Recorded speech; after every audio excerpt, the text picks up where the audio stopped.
even more evidence of how bad the George Bush administration was and how bad it really did destroy a lot of things in this country, and further evidence of what's taken Barack Obama so long to get a lot of this stuff fixed and why it wasn't fixed in 4 years.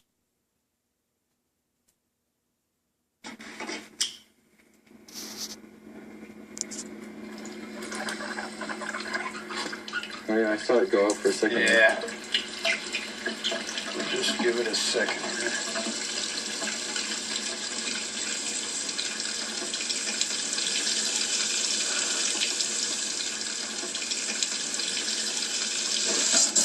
Whoa, Jesus Christ.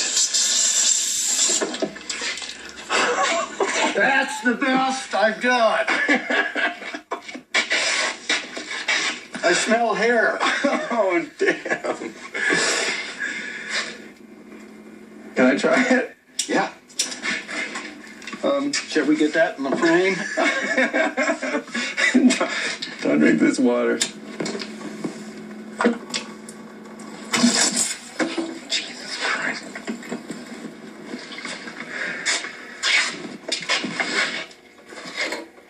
That one was kind of spooky. That even surprised me. And I've been liking that water quite a bit. It's really upsetting, actually. Yeah. You know, it's not supposed to do that. Tonight on a story you almost have to see to believe. That's right. Flames shooting from faucets inside a home in Fort Lupton. It seemed like such a strange and unusual phenomena. Water so contaminated, it catches on fire. I'm terrified. There are no other words for it. I am absolutely terrified. Amy Ellsworth was so scared she had her well water tested and found out the groundwater is contaminated with natural gas. 2, 3, 4. Wait, did I count that one already? 1, 2, 3. Yeah, 4. Oh, it's hiding behind the tree. 7 or 8. Yeah. I can see from there. They said it wasn't their fault, and yet at the same time they're supplying you with water. Well, yeah. Well, because they're being good neighbors, even though they don't have good neighbor programs. Right here. I am the cup is half full person. I am the most optimistic. I believe in the good of people.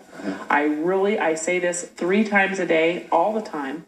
I do believe in the good of people. And I do believe that things will work out the way that they're supposed to work out. I will stand up for what I believe in, and I will fight till the end. And there's no way you can even try to describe that to people. You can't make them understand how a part of who you are is being destroyed by the actions of others for selfish purposes. No one should ever have to go through what I went through and call them crying, begging for help, and be told no. And that's where the system is broken. Shock is one word for it. Terror is probably more effective. That's because Amy is living in a home that could explode. And now we've learned she isn't the only one. It just like popped and caught on fire, and Renee McClure discovered her water is also flammable after she saw our story last night. I want to know that we're safe. Renee worries her family has been drinking the contaminated water for years. This is your bus? Yeah, my school bus. It just seems like in the last year and a half, I'm never healthy. And I've always been healthy, so that's why I don't know what it is. I get headaches all of the time. And, I mean, at least 2 or 3 headaches per week. Actually, the whole family gets headaches. But mine gets so bad where I just have to go lay down. Since you moved here? Uh-huh. Yeah. I'd like to ask the Congress people why we're supposed to be living in Colorado. It's supposed to be such a green state. Mm-hmm. But yet we can't even get clean water out here. 1 or 2 glasses might not affect a person, but what about long term? It says here you have trichlorobenzene in the water. And what is that? It's one of the volatile organic compounds that comes up with the production of the gas. What blows my mind is that the Oil and Gas Conservation Commission I thought they were there to work for the people. They're not there to work for the people. They are there to work and help the oil and gas companies. And I asked him, who's there for the people? And he told me, nobody, call an attorney. That's what they told me.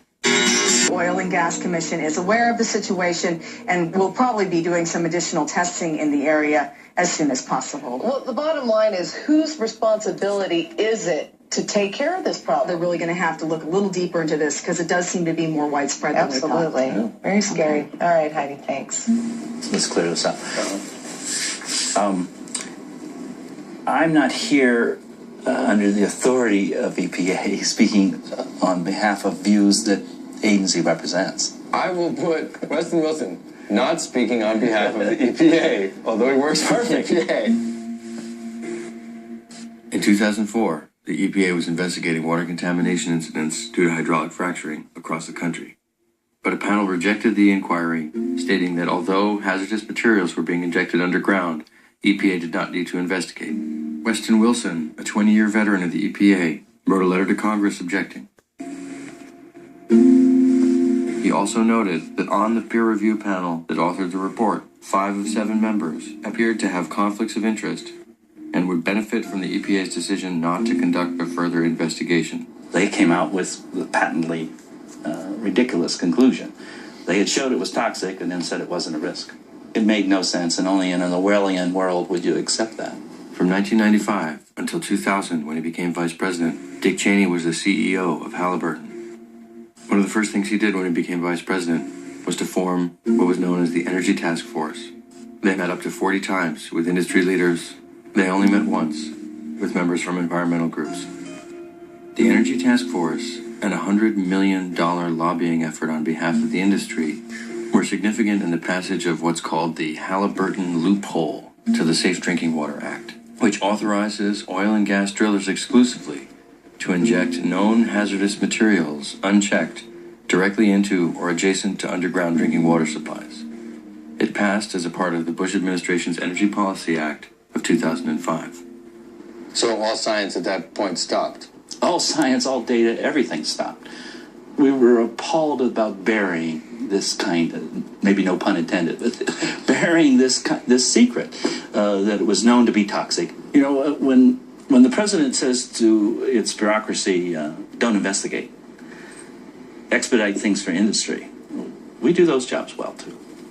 One could characterize this entire industry as having 100 years of history of purchasing those they contaminate. So they purchase the land, and often with an agreement of secrecy of somebody that's alleging they've been contaminated by oil and gas production. So the industry itself has that type of practice. You're saying it's the industry itself should be proving it and not the people. This is America. We shouldn't be assuming that corporations can keep a secret, especially when they're practicing in our backyard. So the onus should be on the industry to prove to the government that their practice is benign and not that assumption. What you could be picking up from these citizens is what we should be investigating, but we're not. We're still asleep at the wheel. They said this was a $100 million lobbying industry, meaning that's what they pay to gather people up to tell people that this kind of stuff is not harmful and it's okay. I don't think it's a coincidence that Dick Cheney had something to do with the Halliburton loophole, which made all that stuff okay under the Bush administration. This is just one of the hundreds of things that went wrong under that administration, and it's one of the hundreds of things that has to be fixed. Dick Cheney, Halliburton loophole, whole bunch of money. People's water out of their faucet is catching fire. Now tell me how many of you guys heard of that before this? And if you did, what else have you heard about it since then besides this? Dick Cheney, Halliburton, Republicans, loopholes. Now, what's worse for the country? A couple of folks getting food stamps or this nonsense? Big industry, big companies like this telling regular folks that not only is your water catching fire, but it ain't from them. It ain't because of us. And then leaving them out high and dry, telling them to get a lawyer. It's a slap in the face.